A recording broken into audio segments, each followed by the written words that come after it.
అందరికీ నమస్కారం. నేను మీ జాకిర్ హుసేన్. ఇక లండన్ టూర్లో మాజీ ముఖ్యమంత్రి జగన్మోహన్ రెడ్డి గారు బిజీగా ఉన్నారు. ఇక ఇదే తరుణంలో అమిత్ షా గారు ఏపీకి రావటం జరిగింది. అంతేకాదు జగన్మోహన్ రెడ్డి గారి ప్యాలెస్ల మీద చర్చ కూడా జరిగిందంటూ వార్తలు అయితే వస్తున్నాయి. అసలు దీన్ని ఎలా చూడొచ్చు అంటారు?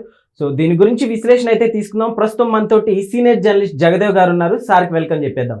Hi sir. హలో అండి. లండన్ టూర్లో జగన్మోహన్ రెడ్డి గారు బిజీగా ఉన్నారు.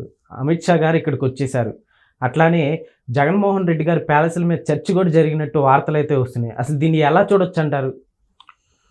జగన్మోహన్ రెడ్డి గారు పెర్మిషన్తో ఏదైతే వాళ్ళ అమ్మాయి గ్రాడ్యుయేషన్ సంబంధించి వెళ్ళారో అదే తరుణంలో అమిత్ షా గారు ఇక్కడికి రావడం అనేది రకరకాల అనుమానాలకు తావిస్తోంది. దీంట్లో చాలా కీలకమైన అంశాలు కూడా ప్రస్తావనకు వచ్చినట్టుగా రకరకాల కథనాలు వినిపిస్తున్నాయి. అయితే ఇందులో పూర్తి స్థాయిలో అన్ని కథనాలు నిజమా కాదా నాకు తెలియదు, కానీ కొన్ని విషయాలు అయితే ప్రస్తావనకు వచ్చినట్టుగా మాత్రం బయట మ్యాటర్ అయితే స్ప్రెడ్ అవుతుంది. ఎట్లా ఇప్పుడు ఫస్ట్ అమిత్ షా గారు వచ్చినప్పుడు ఏదైతే మొన్న మోదీ గారు 8వ తేదీన వచ్చి జనవరి 8న వచ్చి కొన్ని శుభ కార్యక్రమాలకు ఓపెనింగ్ చేశారో, రైల్వే జోన్ అని కానీ లేదా ఇంటర్నేషనల్ ఎయిర్పోర్ట్ కొన్ని పనులని కానీ వాటికి సంబంధించి అప్పుడే ఈ స్టీల్ ప్లాంట్ వ్యవహారం కొన్ని సమస్యల గురించి చెప్పడం, దాన్ని లోకేష్ గారు ఇనిషియేటివ్ తీసుకుని ఖచ్చితంగా మేము ఏదైతే సాల్వ్ చేస్తామని చెప్పడం, అనుకున్నదే తడువుగా మళ్ళీ ప్రధానమంత్రి గారు అక్కడికి వెళ్ళిన తర్వాత సుమారుగా 11,500 కోట్ల రూపాయలు స్టీల్ ప్లాంట్కి శాంక్షన్ చేయడం. తర్వాత అమిత్ షా గారు ఆయన వెళ్ళలేదు. అమిత్ షా గారు మొన్న 2 days బ్యాక్ అమరావతికి విజయవాడకి రావడం జరిగింది. అయితే ఇక్కడ చాలా విషయాలు ప్రస్తావనకు వస్తున్నాయి. ఏంటంటే గత 5 ఏళ్లలో వైసీపీ ప్రభుత్వం ఏ విధంగా ప్రవర్తించింది, ఎటువంటి ఆగడాలకు తెరలేపింది, ఎటువంటి విషయాలపై వాళ్ళు బాగా కాన్సన్ట్రేట్ చేసి వంటి వివాదాలుగా దారితీసిందో వాటన్నిటి మీద ప్రస్తావనకు వచ్చింది. ఎస్పెషలీ దేవాలయాలకు సంబంధించి కానీ ప్రభుత్వ ఆస్తులకు సంబంధించి కానీ ఏవైతే గత ప్రభుత్వ హయాంలో బాగా కబ్జాలు మల్లగుల్లాలు పడ్డారో వాటి మీద చాలామందికి ఉండే సందేహాలు ఏంటంటే ఖచ్చితంగా దీని వెనక బీజేపీ హస్తం ఉంటుందేమో.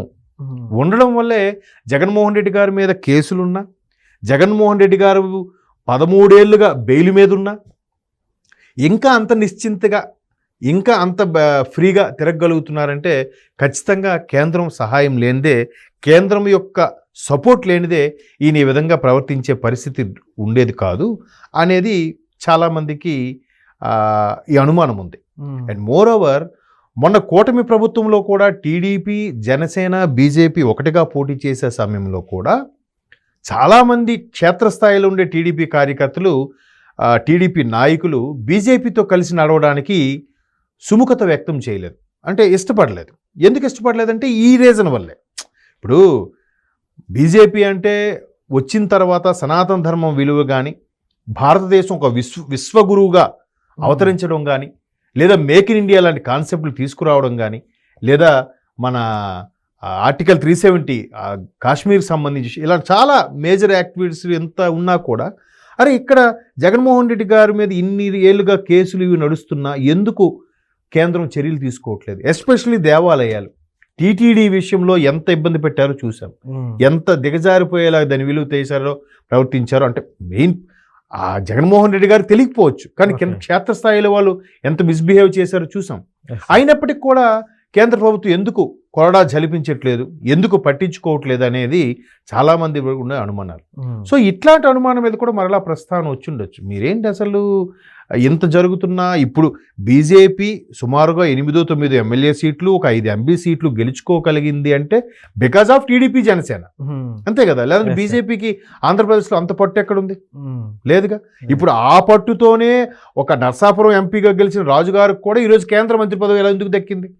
బీజేపీ పుంజుకోబట్టే కాబట్టి, టీడీపీ, జనసేన ఉండబట్టే కదా. రాయలసీమలో కంచుకోటగా ఉన్న కొన్ని స్థానాల్లో వైసీపీకి బీజేపీ ఎలా గెలిచింది? జనాలు అక్కడ కోరుకున్నారు టీడీపీ కానీ జనసేన కానీ రావాలని. ఎస్పెషల్లీ జనసేనకు కూడా రాయలసీమలో అంత లేదేమో, టీడీపీకి ఉంది. సో బికాజ్ ఆఫ్ టీడీపీ కాబట్టి ఇప్పుడు మీరు టీడీపీ ఎంత సపోర్ట్తో కేంద్రంలో ఉన్నప్పటికీ ఇంకా వైసీపీ వాళ్ళు చేసిన వాటి మీద చర్యలు ఇంకా తీసుకోవట్లేదు. అవునా? ఏదైతే కాంగ్రెస్ ప్రభుత్వం అప్పుడు కేసులు బనాయించిందో అప్పటి నుంచి ఇప్పటి వరకు కూడా వాళ్ళు ఆయన బెయిల్ మీదే వెళ్తున్నారు, ఏం పట్టించుకోవట్లేదు. ప్రభుత్వ ఆస్తులను తాకట్టు పెట్టేశారు. విశాఖ స్టీల్ ప్లాంట్ ప్రైవేటీకరణకు కూడా వాళ్ళు హస్తం కూడా ఉందన్నట్టు కూడా కొన్ని వార్తలు వినిపిస్తున్నాయి. ఇన్ని జరిగినప్పుడు కూడా కేంద్ర ప్రభుత్వం ఎందుకు చర్యలు తీసుకోవట్లేదు అది చర్చకు వచ్చే ఉంటుంది. మరోవైపు బీజేపీ అనేది సౌత్ స్టేట్స్లో, తమిళనాడు, ఆంధ్రప్రదేశ్ లాంటి స్టేట్స్లో పుంజుకోవాలి అంటే ఖచ్చితంగా ఇట్లాంటి కొన్ని చర్యలు వాళ్ళు సిద్ధపడాలి. అయ్యో వాడేమనుకుంటాడో వీడేమనుకుంటాడో అనుకుంటే కుదరదు. ఎందుకంటే స్వయంగా జగన్మోహన్ రెడ్డి గారి యొక్క బావగారైన అనిల్ గారు ఒక ఛానల్కి ఇచ్చిన ఇంటర్వ్యూలో కూడా ఆయన చెప్పాడు, ఏంటి అసలు ఎలక్షన్స్ ముందు చాలా పూర్గా ఉండే క్రిస్టియన్స్కి వాటికి చాలా హెల్ప్ చేస్తామన్నారు, ఇప్పుడు ఏం చేయట్లేదంటే, లేదు కేంద్రంలో బీజేపీకి ఇవన్నీ తెలిస్తే బాగుండదు అన్నట్టుగా జగన్మోహన్ రెడ్డి గారు అన్నారని అనిల్ గారు ఆ ఇంటర్వ్యూలో చెప్పారు, నేను చూశాను. సో అలాంటి సందర్భంలో బీజేపీ మరి వెనక నుంచి ప్రోద్బలం లేకపోతే ఈ దేవాలయాలకు సంబంధించి కానీ ఆ అంతర్వేదిలో రథం కాల్చేయడం కానీ ఇవన్నీ ఎలా జరిగాయి? ఎక్కడ ఏమైనా జరిగితే బీజేపీ లాంటి పార్టీలు ముందుగా జెండా పాతాయిగా. ఇప్పుడు మొన్న ముత్యాలమ్మ గుడిది అంత దారుణం జరిగింది సికింద్రాబాద్లో. ఫస్ట్ ఏ పార్టీ రాకపోయినా ఒక్క బీజేపీ మాత్రం వచ్చి ఫైట్ చేశారా లేదా? అవును, అట్లీస్ట్ ధర్నా చేశారు కదా, మిగతా ఏ పార్టీ అంతగా ప్రాధాన్యత ఇవ్వకపోయినా. బట్ అలాంటి బీజేపీ ఇక్కడ ఎందుకు మతపరంగా కానీ రాష్ట్రం పరంగా కానీ రాజకీయాల పరంగా కానీ ఎంత భ్రష్టు పట్టిస్తున్నా కూడా ఎందుకు నిమ్మకు నీరెత్తినట్టుగా వ్యవహరించాల్సి వచ్చింది అనేది చాలామందికి డౌట్. ఓకే, అఫ్కోర్స్ దాని వెనక చాలా రీజన్స్ ఉండొచ్చు. చాలామంది ఐఏఎస్ ఆఫీసర్లు, చాలామంది రిటైర్డ్ సివిల్ సర్వెంట్స్, లేదంటే మాజీ మంత్రులు, మాజీ ఎంపీలు కూడా చెప్పింది ఏంటంటే రాజ్యసభలో బీజేపీకి సపోర్ట్ కావాలి, ఎన్డీఏ కూటమికి సపోర్ట్ కావాలి కాబట్టి కాముగా ఉంది, సరేలే ఎందుకు ఉంది, మరీ వాళ్ళ మితిమీరి ప్రవర్తిస్తే కనుక అప్పుడు ఖచ్చితంగా ఎన్డీఏ కూటమి ఏదో ఒకటి చర్యలు తీసుకుంటుంది అనేలాగా కొంతమంది చెప్పారు విశ్లేషకులు. మరి దాంట్లో వాస్తవం ఎంతో ఉందో మనకు తెలియదు. సో ఇట్లాంటి అంశాలు ఖచ్చితంగా వచ్చే ఉంటాయి చర్చకు.